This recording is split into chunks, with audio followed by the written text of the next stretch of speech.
Ma'am, ano po sa atin? Magpapa-front replacement po ako ng camera ng phone ko. Na paano po yung phone niyo, ma'am? Kasi po, nagpapatak siya pag bumabagsak siya pag, halimbawa, nagda-drive, di ba may mga phone holder.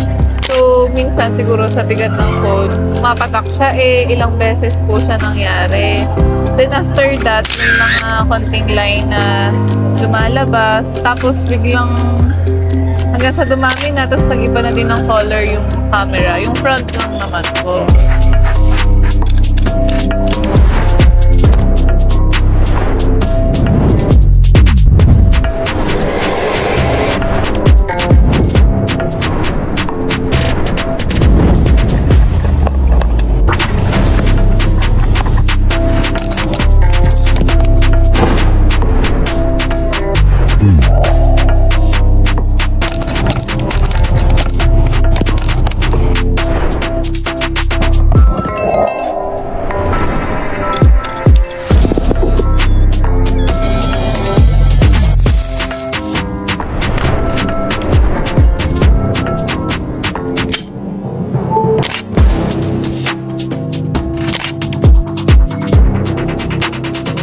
Stores locations